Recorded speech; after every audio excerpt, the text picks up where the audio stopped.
구약성경 976페이지 이사야 8장 19절에서 22절 말씀입니다.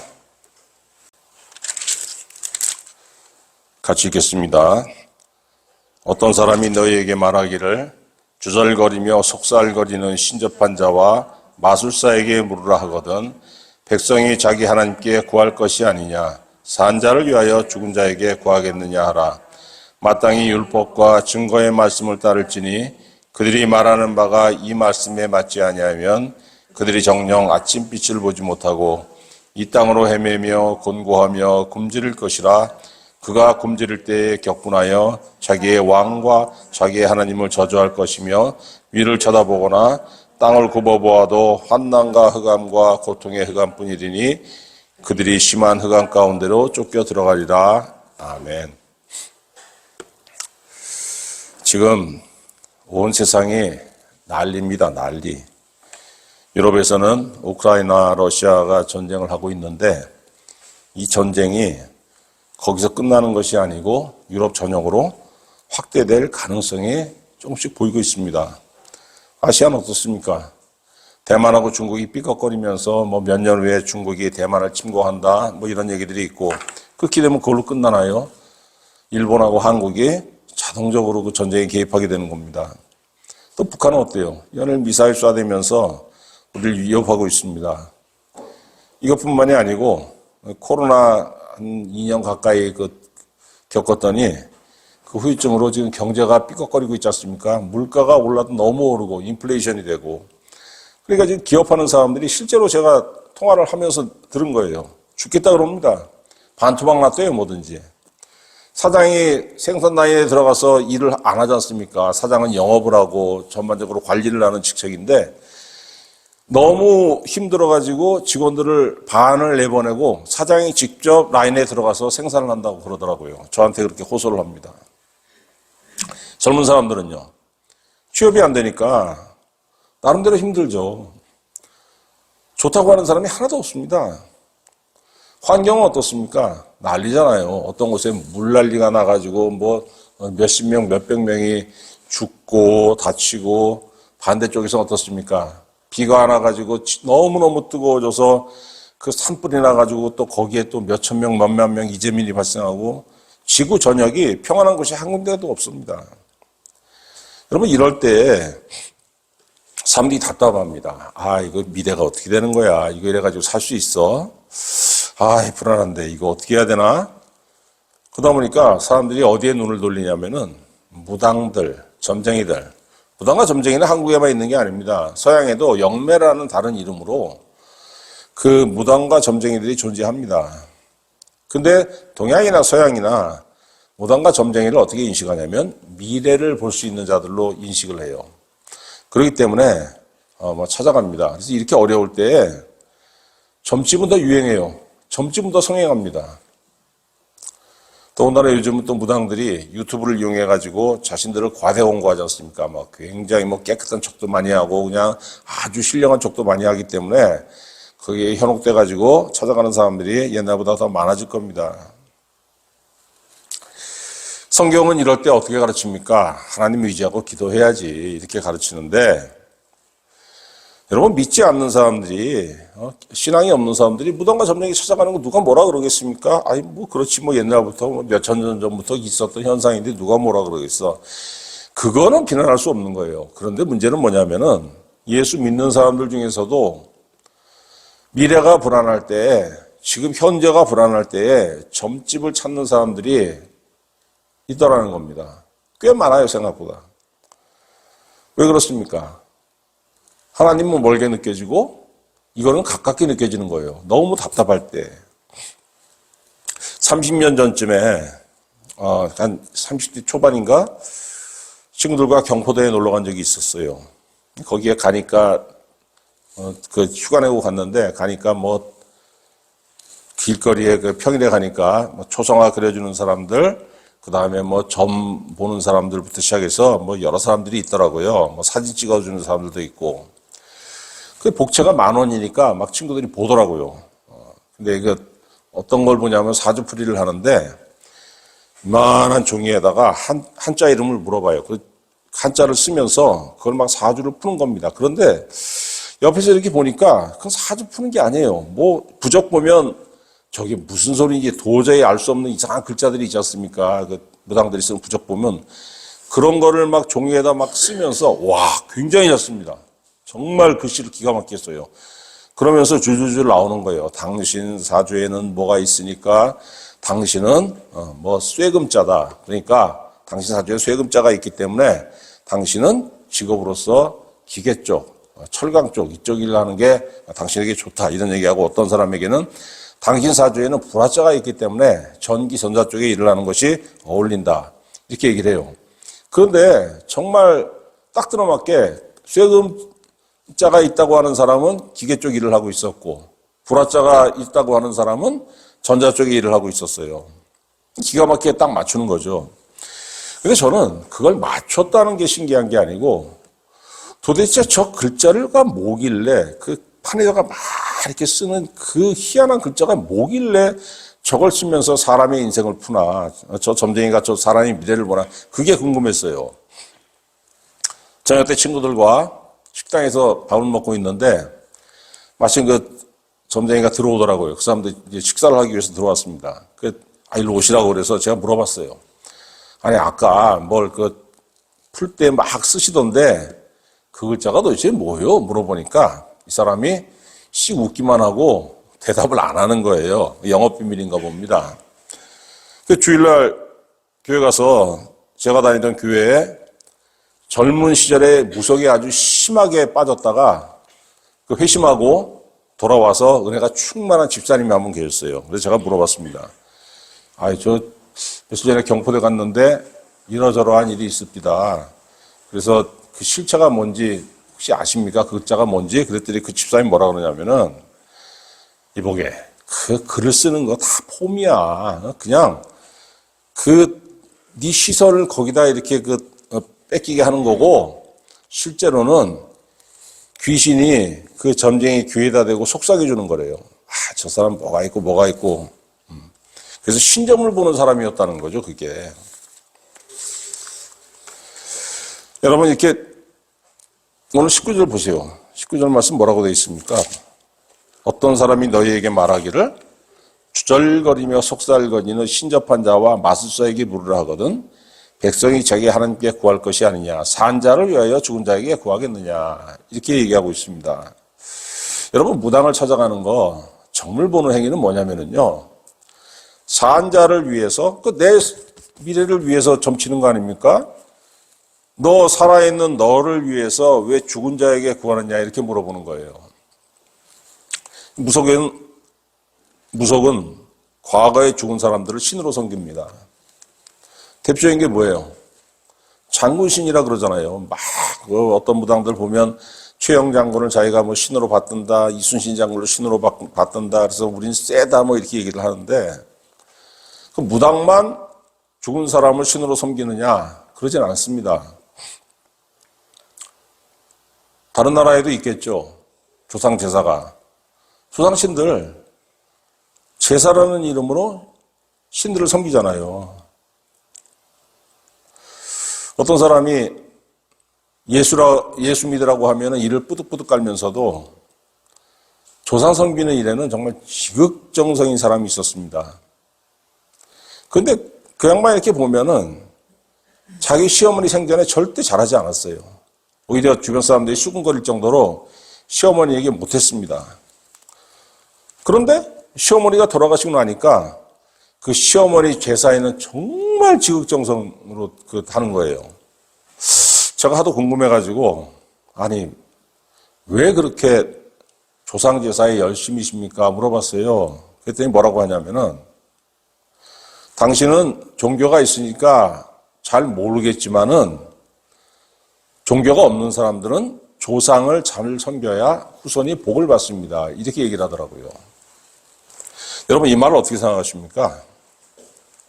자, 다른 거 말고 나 자신을 생각해. 나 자신. 내가 살아있을 때 지금 현 상태에서 여러분 열심히 일해가지고 자기 자녀, 자기 손자, 자기 이런 사람들에게 복을 줄 수 있습니까? 생각하면은 그거는 있을 수 없는 일이에요. 나 하나 살기에도 빠듯한 게 이 세상입니다. 그냥 자식을 키워내는 거지. 그 자식이 잘 되도록 뭐 부모가 어떻게 뭐 자식에게 엄청난 복을 주고 그러지 못하잖아요. 부모가 자식을 키우는 그 과정에서 자녀들이 스스로 개발하고 어떤 기회를 얻어가지고 자기 길을 찾아 나가는 거지, 부모는 자녀에게 절대 복을 줄 수 있는 존재가 아닌 겁니다. 근데 나는 어떤 사람입니까? 나는 생각을 하고 계획을 합니다. 그리고 내가 생각하고 계획했던 것을 내가 실행에 옮길 수 있어요. 왜? 나는 내가 생각한 것을 실행에 옮길 수 있는 뭘 가지고 있습니까? 육체를 가지고 있잖아요. 이 육체는 힘이 있어요. 힘이 없으면 운동해가지고 힘을 키우면 되는 거고, 지혜가 부족하면 공부해가지고 지식을 쌓으면 되는 거고, 또 지혜가 부족하면 기도해가지고 하나님께 지혜를 얻으면 되는 거예요. 그래가지고 난 지혜도 있고 지식도 있고 힘도 있음에도 불구하고 자기 후손들에게 복을 줄 수 있는 존재가 아니라는 겁니다. 그러면 내가 살아있어가지고 이렇게 강한데도 내가 후손들에게 복을 줄 수 있으면 난 죽으면 어떻게 되는 겁니까? 죽으면 내 육체는 소멸하죠. 썩어서 없어지지 않습니까? 뭐만 남아요? 영혼만 남는 거예요. 여러분, 영혼은 어떤 걸 생각하고 어떤 계획을 하든지 간에 그 자기 계획과 생각을 실행에 옮길 수 있는 육체가 없습니다. 영혼은 아무것도 아닌 거예요. 인간이 죽으면 그 영혼은 어디 갑니까? 뭐 여기 돌아다니면서 무슨 영혼이 일을 합니까? 못 하잖아요. 영혼은 뭐가 되는 겁니까? 하나님 품으로 가든지 하나님이 없는 흑암의 세계로 가든지 둘 중에 하나인 거예요. 내가 살아있을 때, 그러니까 인간은 언제 가장 강하냐면은 육체를 가지고 살아 숨 쉴 때 가장 강한 겁니다. 가장 강할 때에도 후손에게 복을 못 주는데 죽고 나서 어떻게 후손에게 복을 줘요? 조상제사라는 게 얼마나 어리석은 겁니까? 조상을 열심히 섬겨야 복을 받아? 그런 헛소리가 어디 있습니까, 세상에. 그런데 왜 사람들은 조상제사에 끔찍히 위하느냐? 인간은 영적 존재인 귀신에 대한 두려움이 있어요. 뭐 동서양 마찬가지죠. 우리 한국 사람들 귀신이라고 그러고, 한자 문화권은 귀신이라고 그러고, 영어 문화권은 뭐라 그럽니까? 고스트. 귀신에 대한 두려움이 있기 때문에 죽은 조상들의 영혼이 신이 되었을 거라고 생각하고 무서워하고 두려워하는 겁니다. 여러분 생각해 보세요. 인간과 신은 근본부터 다릅니다. 사람과 개가 공통점이 있습니까? 없잖아요. 사람은 사람이고 개는 개예요. 살든 죽든지 간에. 사람과 신은 사람이 죽든지 살든지 사람이 죽든지 살든지 사람은 사람이고 신은 신인 겁니다. 사람이 죽었다고 신이 될 수 없는 거예요. 죽은 자의 영혼은 절대 신이 될 수 없습니다. 조상신에게 잘해야 복받는다는 믿음, 이거 얼마나 허황된 겁니까? 여러분, 죽은 자의 영혼은 살아있는 여러분보다 훨씬 못한 존재입니다. 두려워하지 마세요. 조상을 섬기려면 살아있을 때 잘해. 살아있을 때. 살아있을 때 밥 한번 같이 먹고, 살아있을 때 다정 한번 나누고, 살아있을 때 손 한번 같이 잡고, 살아있을 때 얼굴 한번 보고, 그게 잘하는 거지. 죽은 다음에 뭔 소용이 있습니까? 그까지 제사 지낸다. 그 누가 알아줘요, 그거를. 알아주면 뭐 할 겁니까, 그리고. 글쎄, 여러분. 어렵고 힘들 때 따를 것은 이런 잡신들의 헛소리가 아니에요. 이 잡신들이 누굴 통해서 헛소리합니까? 무당을 통해서 헛소리하지 않습니까? 성경 뭐라고 하고 있어요? 그 소리를 주절거리며 속살거리는 신접한 자와 마술사들. 헛소리, 개소리라는 겁니다. 그걸 따를 게 아니고 어렵고 힘들 때 뭘 따라야 되느냐? 20절 마땅히 율법과 증거의 말씀을 따를지니 하나님의 말씀을 따르라는 거예요. 하나님의 말씀. 성경은 누굴 대상으로 쓰여졌습니까? 하나님 믿는 자들, 하나님의 자녀들을 대상으로 쓰여졌잖아요. 안 믿는 자들이 무당 찾아가고, 안 믿는 자들이 점 보고, 안 믿는 자들이 이상한 헛소리 하는 거, 그거 뭐 상관할 바가 아니지만, 믿는 너희는 그러지 말라는 겁니다. 믿는 사람은 어떤 어려운 경우에도 뭘 쫓아가야 되느냐? 하나님 말씀 따라가라는 거예요. 그런데 왜 이사야서 이런 것이 써 있습니까? 여러분, 이스라엘 백성들은 하나님께서 택하신 선민임에도 불구하고 하나님을 신뢰하는 믿음이 부족했다는 겁니다. 그래서 자기를 구원하신 여호와 하나님을 믿기보다는 자기 주변에 우상을 숭배하던 그 주변 민족들의 신을 따르게 되었고, 이사야 시대가 되니까 이 현대처럼 무당들을 찾아가가지고 신접한 자들을 찾아가가지고 점을 치는 사람이 많았다는 거예요. 왜 그랬겠습니까? 여러분, 그 왜 하나님은 멀게 느껴지고 이런 잡신들은 가깝게 느껴지냐면은, 우리 신앙은, 기독교 신앙은 뭘 가지고 있습니까? 회개하라는 요구가 있잖아요. 하나님께 그냥 나와? 아니, 죄를 가지고 못 나오지. 예수 그리스도를 믿고 그 피로 죄사함을 받아. 회개하라는 요구가 있어요. 이거 윤리적인 겁니다. 근데 사람들은 윤리적인 거 싫어합니다. 아니, 뭘 자꾸 윤리 따지고 뭘 회개 따져. 그냥 한마디 해주면 되잖아. 그러다 보고 뭐 그렇게 살다가 어떤 때 내가 또 이렇게 딱 마음에 또 동하면 또 그냥 뭐 헌금도 하고 그럴 경우가 있겠지. 뭘 자꾸 윤리. 세상에 윤리 따지는 놈치고 제대로 사는 놈 없더라. 이게 부담돼서 싫은 거예요. 근데 무당 찾아가니까 그런 요구합니까? 깨끗하게 살아, 윤리적으로 살아, 회개. 어느 잡신들이 그런 얘기합니까? 그러니까 가는 거죠. 하나님의 요구를 따르기 싫으니까, 하나님의 요구를 따를 수 있는 그런 능력치가 안 되니까, 그런 마음 자체가 없으니까 가는 거예요. 예수 믿는 사람도 어떻습니까? 주님의 요구를 따라갈 수 있는 믿음이 있어야 되는데 그건 믿음이 없어요. 그러니까 어떻게 됩니까? 아유, 점집 갈래니까 이게 양심엔 꺼려지는데, 아유, 답답해요. 가만히 있으려니까. 불안해 미치겠어. 여러분, 19절에 분명히 말씀하시잖아요. 미치겠냐? 어떻게 해야 돼? 응? 자기 하나님께 구할 것이 아니냐. 마땅히 율법과 증거의 말씀을 따를지니 하나님께 구하라는 거야. 하나님께. 힘들어? 답답해? 미치겠어? 죽고 싶냐? 기도하라는 거예요. 구하라는 게 뭡니까? 하나님께 물어보라는 겁니다. 왜 이렇게 요구하십니까? 너 구하면 내가 반드시 너에게 대답해. 약속하시는 거예요, 여러분.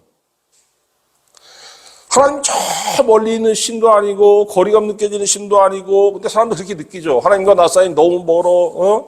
아유, 나 같은 거 걸따라 보시겠어? 아유, 뭐 나가려면 무슨 뭐 정결하게 하고 해야 되는데 나는 그럴 자격이 없고 난 그러기도 싫어. 그러니까 하나님과 나 사이 항상 거리가 있어.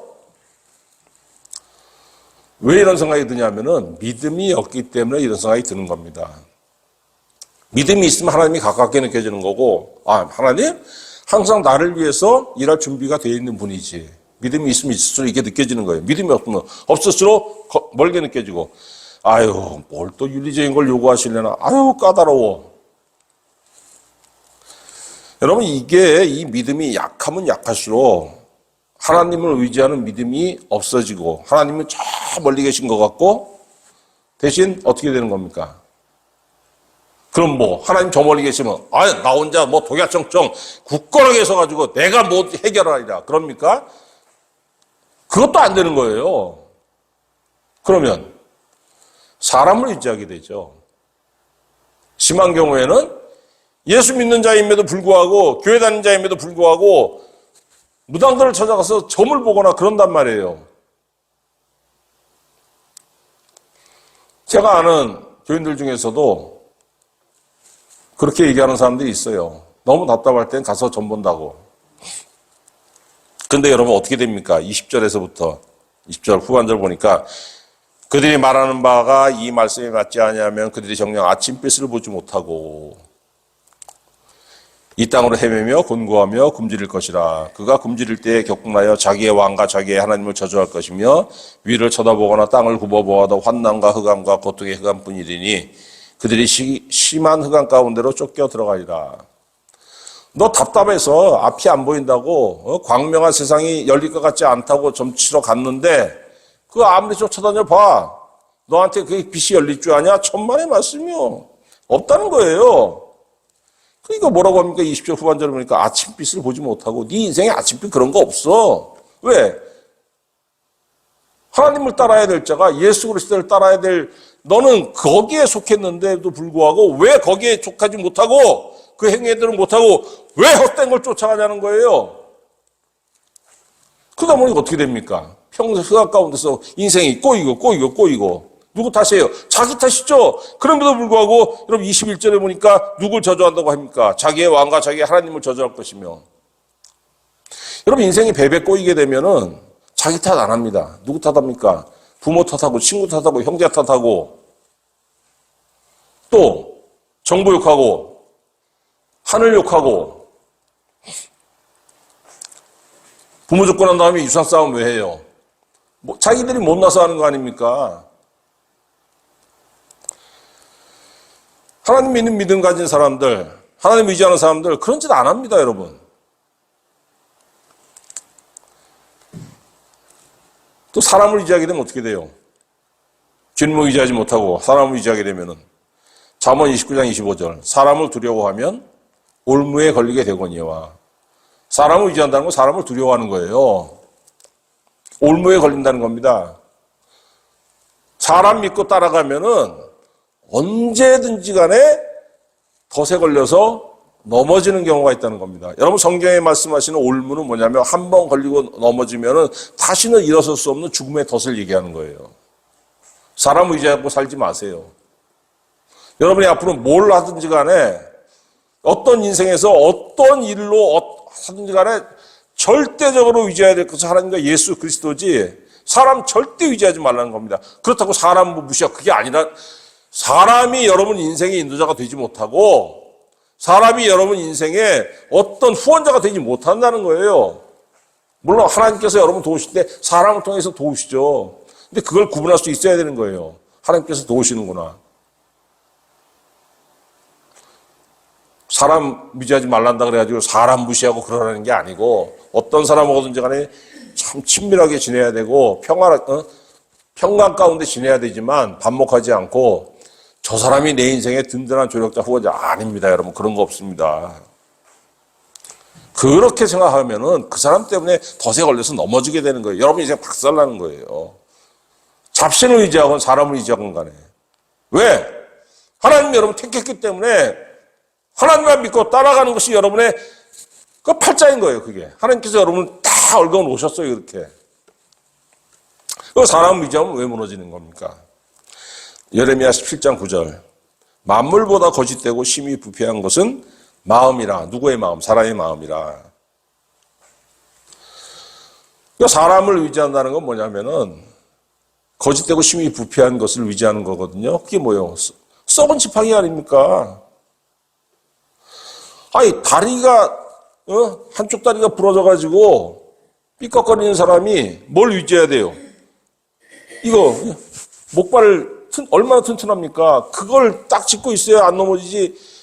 그 중간에 곰팡이 쓰고 다 썩은 지팡이를 딱 짚고 이렇게 하면 어떻게 됩니까? 부러지잖아요. 그러면 인생이 그 사람 넘어지지 않습니까? 어떻게 설 수 있겠습니까? 하나님께 물으라고 성경에서 말씀하시는 건 뭐냐면은 하나님께서 기도하라는 요구입니다. 힘들어? 답답해? 나한테 기도해봐! 그럼 내가 반드시 너에게 응답하신다는 약속이에요. 하나님 헛된 말 하신 분이 아니지 않습니까? 응답도 하지 않으면서 왜 기도하라고 하시겠습니까? 사람은 그러죠. 한번 해봐. 다 즐기고, 그것만 즐기고 갑질하고 다 쳐버리고. 하나님 갑질한 자를 싫어하세요. 하나님 모든 사람에게 의리입니다. 너 기도해봐. 내가 너의 의리 돼줄게. 그런데 왜 나는 이런 믿음이 생기지 않죠? 왜 이런 믿음이 생기지 않냐면은 내 안에 하나님의 영이신 성령이 없기 때문에 그렇습니다. 여러분 2000년 전에 하나님께서 예수 그리스도를 이 땅에 보내셨어요. 예수님이 그 가나안 땅, 그 나사렛과 그 예루살렘 왔다 갔다 하시면서 그 나사렛보다 좀 더 북쪽으로 좀 이렇게 가끔 가시고 그러면서 사역을, 그 좁은 땅에 사역을 하셨어요. 어떤 사역을 하셨습니까? 병든 자를 고치고 죽은 자를 살리고 귀신 들린 자에게서 귀신을 쫓아내고 하나님의 말씀을 풀어서 가르치고 천국이 너에게 왔다. 천국을 이 땅에 선물로 주신 겁니다, 우리에게. 얼마나 제자들이 좋았겠습니까? 주님을 따라다니면서 천국을 맛보고 와. 그런데 주님은 3년 반 정도 사역하시고 십자가에 달려서 죽었다가 부활하시고 어떻게 됐습니까? 부활하신 지 40일 후에 승천하셨잖아요, 하늘로. 아니 그러면 남겨진 제자들은 어떻게 합니까? 제자들은 주님과 같이 될 때는 주님께서 힘 주시고 능력 주시고 가르쳐 주시고 임인해가지고 하나님의 제자로서 예수 그리스도의 제자로서 사역을 온전하게 행할 수 있었지만은 주님이 이제 올라가 버리셨잖아요. 남겨진 나를 어떻게 하라고요? 요한복음 14장 16절 예수님 뭐라고 하십니까? 내가 아버지께 구하겠으니 그가 또 다른 보혜사를 너희에게 주사 영원토록 너희와 함께 있게 하리라. 나 올라간다고 걱정할 거 없어. 나는 너희와 있다가 나는 올라가지만은 영원히 함께하지 못하지만은 내가 올라가면은 하나님께서 또 다른 보혜사를 너희에게 주실 거야. 그는 너희와 영원히 함께 있다고 약속을 하셨어요. 그래서 예수님 약속하신 대로 예수님 부활하시고 난 다음에 예수 믿는 사람들에게 누가 오셨습니까? 성령이 오셨어요. 사도행전 2장에 그 다락방에서 기도할 때 그 불의 혀처럼 갈라지는 성령이 임하셨지 않습니까? 성령이 임하면 여러분 변화가 생기는 거예요. 나에게 성령이 오시면 어떤 변화가 생기냐? 요한복음 16장 13절 진리의 성령이 오시면 그가 너희를 모든 진리 가운데로 인도하시리니 그가 스스로 말하지 않고 오직 들은 것을 말하며 장래일을 너희에게 알리시리라. 이렇게 약속하셨습니다. 예수님께서. 성령이 나에게 오시면 나는 성령 받기 전에는 내가 도대체 어떻게 해야지 하나님께 가며 하나님께서 나에게 요구하는 것이 무엇인지 알 수도 없고 하나님께 어떻게 하는지 알 수도 없었지만은 성령이 나에게 오셨더니 나를 하나님의 진리, 예수 그리스도의 진리 가운데로 인도하신다는 거예요. 하나님의 말씀을 듣고 알게 해주며 장래일을 너에게 알리시리라. 장래일을 알린다는 건 뭐냐면 너를 하나님께서 예비하신, 너를 위해서 예비하신 그 미래의 길로 우리를 인도하신다는 겁니다, 여러분.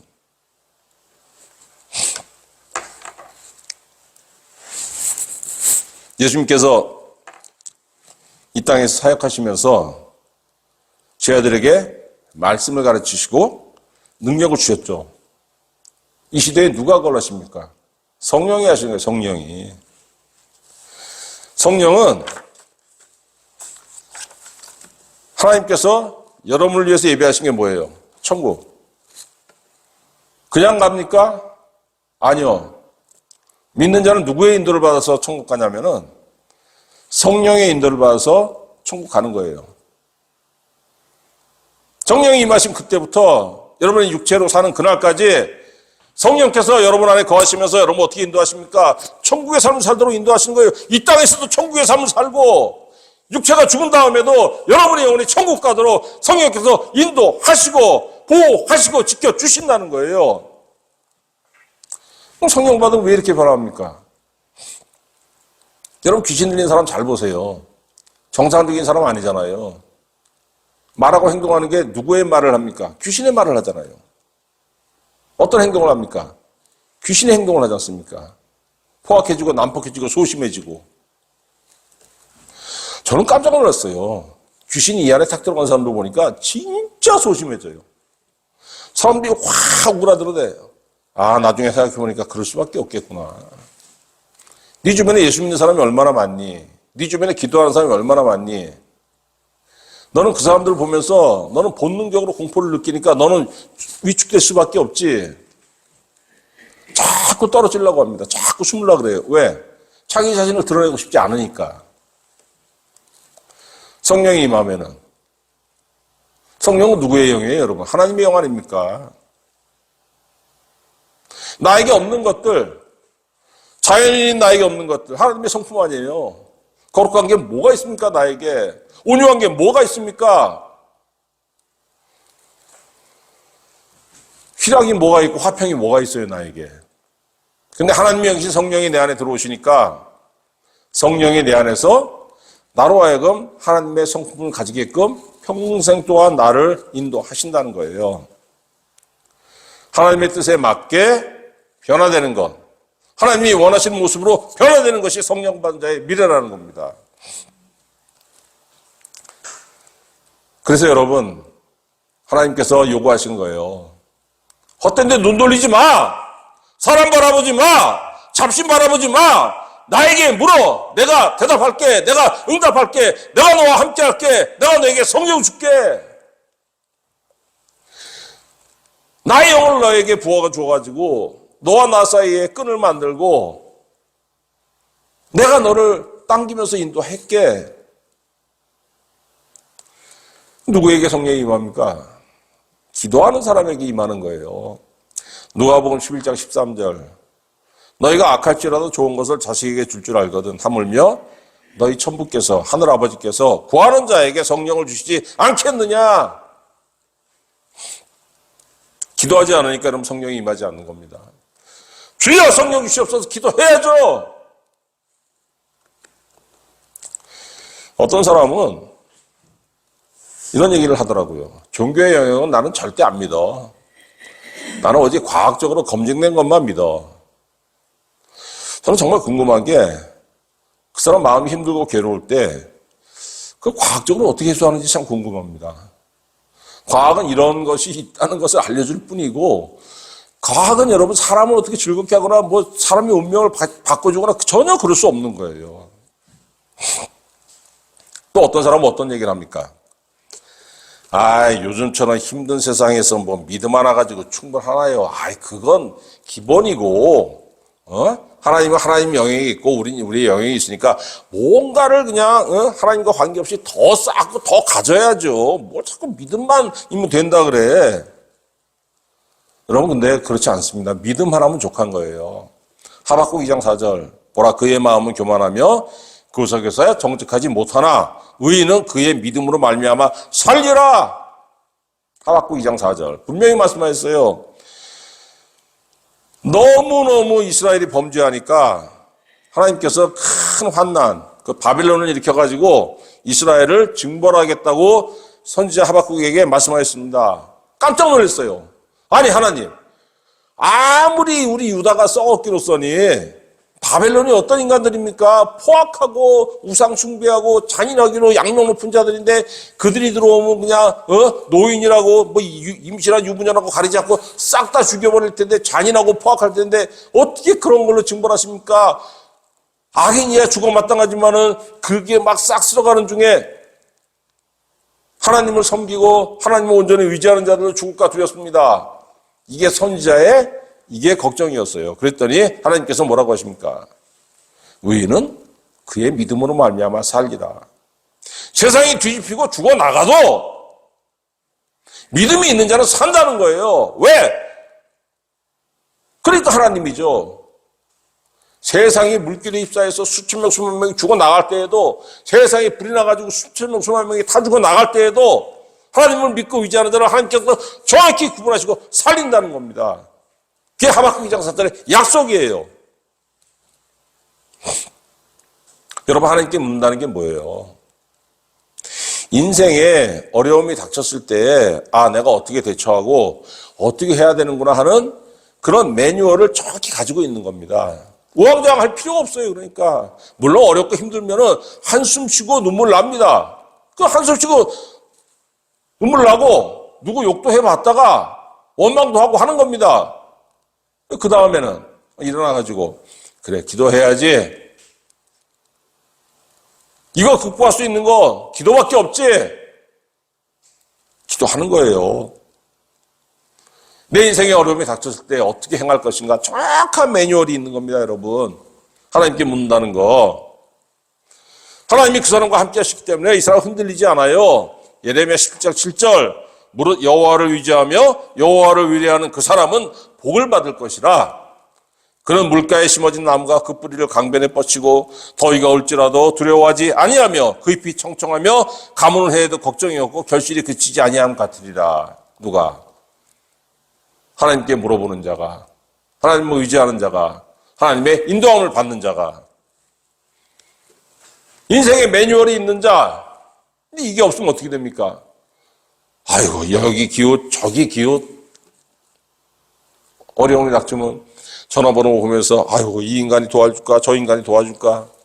얼마나 여러분 한심하고 불쌍한 인생입니까? 사람에게 기웃기웃, 귀신에게 기웃기웃. 왜?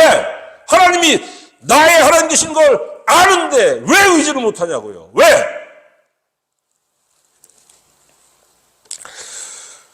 세월이 지날수록 삶은 여러분 점점 더 힘들어져요. 과학문명이 발전해서 편해질 것 같습니까? 아니에요. 세월이 지난다는 게 뭡니까? 말세로 가는 거예요. 말세의 징조 디모데후서 3장 1절에 뭐라고 했습니까? 너는 이것을 알라. 말세에 고통하는 때가 이르리니. 후반부로 가면 갈수록 더 고통하게 되는 겁니다. 왜?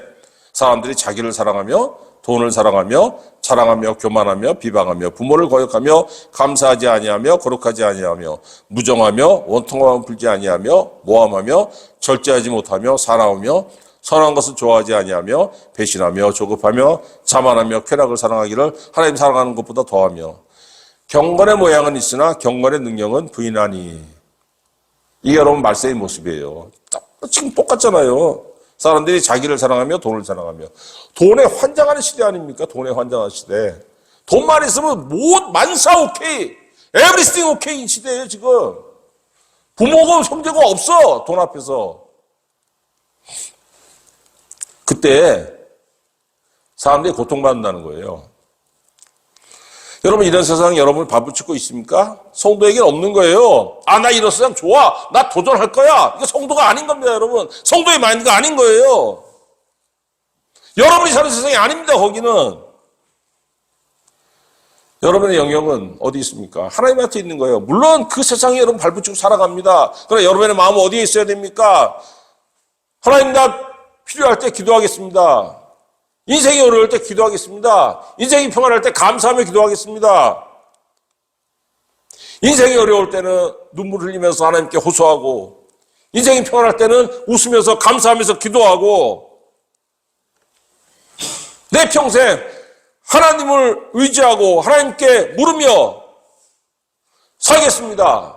그때 하나님은 어떻게 응답하십니까? 내가 너에게 성령을 주고 내가 너에게 응답하고 내가 성령으로 너를 인도할 거야. 이것이 여러분의 삶의 영역이에요. 여러분 흔들리지 마십시오. 누구 보면은 저 사람 믿지도 않는데 저 사람 날라리 신앙인데 왜 이렇게 잘 나가? 좀 지나보세요.